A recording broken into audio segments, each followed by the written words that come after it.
And it is the beginning of a new normal across the country as the closings and cancellations continue due to the coronavirus. Paula. Yes, parents definitely want to know what is going on with education remotely. I've been talking to county superintendents, and I've got some important clarification to share. Live from downtown Detroit, home of WDIV and Click on Detroit, Local 4 News First at 4 starts now.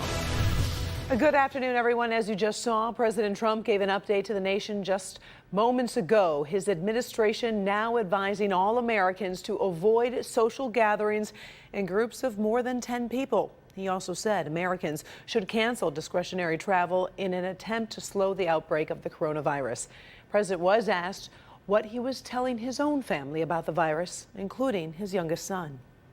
He says, "How bad is this?" It's bad. It's bad. But we're going to be hopefully a best case, not a worst case. The Trump administration stressed social distancing is key. When asked if any domestic travel restrictions are coming, he said not yet, but that everything is being discussed on his task force. Meantime, here at home, the coronavirus pandemic continues to have an effect on our state. This afternoon, Canadian Prime Minister Justin Trudeau says he will close his country's border to non-citizens amid the pandemic. Here in Michigan, there are 53 confirmed cases of the coronavirus in Michigan. One of those affected is a resident within the All Seasons Independent Senior Living Community in West Bloomfield. Dr. Frank McGeorge warns the number of confirmed cases will continue to rise in Michigan as tests are processed. I think it's really critical for people to understand, although the state is reporting the county that individual positive cases are being identified in, there is clear evidence of community transmission in Southeast Michigan and all of the more heavily populated counties across the state. Everyone should assume that it is in every city. And I'm not saying that to be dramatic. I'm just saying it so that people do the right thing and limit any unnecessary public exposure everywhere.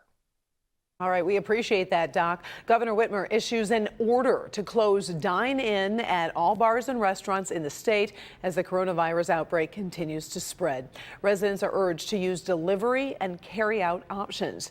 Movie theaters, performance venues, fitness centers, exercise studios, spas, and casinos are all supposed to close as well. The executive order is effective immediately until Tuesday, April 14th at 11:59 p.m.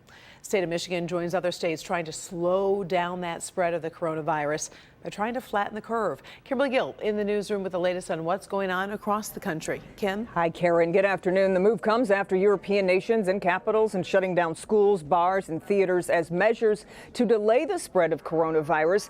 The move is also sending many people racing to stock up on essential items. Supermarkets and big box stores are struggling to keep up with demand. Many stores now limiting the number of high demand items customers can buy, such as hand sanitizer and disinfectant wipes. Kroger and Target increasing staff while they and many other retailers are cutting store hours so that they'll have time to restock the shelves. Meanwhile, the happiest place on earth has come to a halt in Florida. Take a look at these aerial shots over Disney theme parks in Orlando. All rides are shut down and the parking lots are empty. All theme parks are now officially closed through March 31st. Also in Florida, coronavirus fears are forcing a last-minute call for poll workers there. The state has a presidential primary scheduled for Tuesday, along with Arizona, Illinois, and Ohio. But some previously trained poll workers are backing out.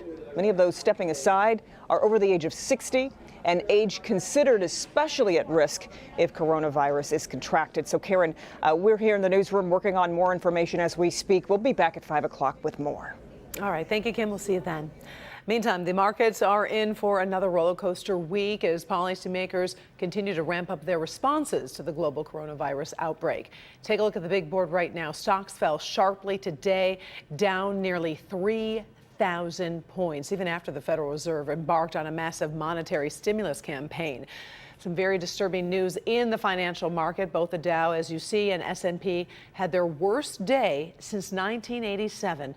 The major averages fell toward their morning lows after the president said the outbreak could last until August. He also told reporters the U.S., quote, may be heading into a recession. It is the beginning of the new normal for parents all across the Metro Detroit area. With schools closed until next month, home learning started today for many students, but many school districts are facing limitations. Paula Tutman joins us, and Paula, it's not what many parents were expecting.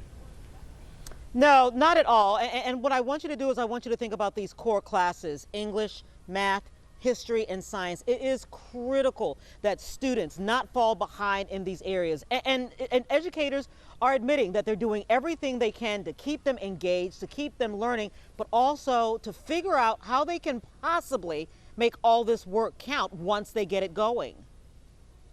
The fact of the matter is there is no one single plan from the state, partly because by state law, every student is entitled to the same level of education, which means those districts that are passing out learning packets and doing online classes are getting work to keep students' brains engaged and the learning muscles nimble and able, but the classwork is enrichment, not necessarily gradable. We spoke to the Wayne RESA superintendent, Dr. Randy Lipa, by phone today. School districts will be providing remote learning, but it may not be to count as instructional time for, the state requirements as it relates to mandatory schooling. It just may not be mandatory and required in order to get a grade in the class or to count as instructional time. The Wayne County school districts have 275,000 students, including Detroit, Wayne Westland, Northville, Plymouth Canton, and all public and public charter schools in between, of which 60% are on free and or reduced breakfast and lunch programs, which can often be an indicator of the digital divide. Less access to electronic devices and internet to participate in remote learning. We have to make sure that every student, every special education student, every general education student has the same level of opportunity. The same goes for Oakland County Schools and its 200,000 students in Royal Oak, the Bloomfields, Southfield, Rochester, and the like. 46% of their students are on free and or reduced breakfast and lunch.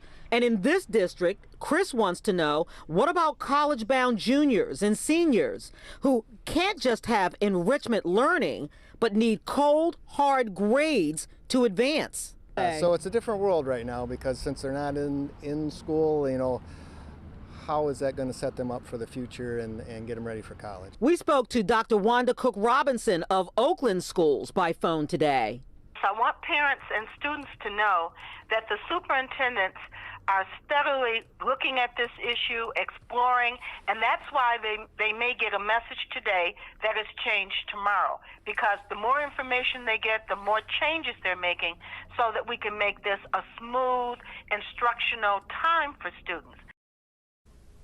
Yeah, work in progress for sure. I talked to a lot of decision makers today, and one thing that seemed to be a real talking point is that they are looking for ways to make students whole and to hold them harmless if they're not able to actually get grades. Of course, Karen, that brings up that whole question. Even though they may be able to pass students, do they have the core competency to compete globally without this learning? Again, heads explode because they're trying to figure all of this out. Oh, so many questions, and obviously we are just at the very beginning of this very complicated problem. Thank you, Paula. For more on the coronavirus pandemic, go to clickondetroit.com, and that's where you will find links to our coverage. We sure hope that you'll join us tomorrow night for our live special. Dr. McGeorge will be answering your questions on the pandemic. Help Me Hank with the latest on travel, scams, and Rob Maloney with how this is affecting your money. That's tomorrow night at 8 o'clock here on Local 4. And we'll be right back.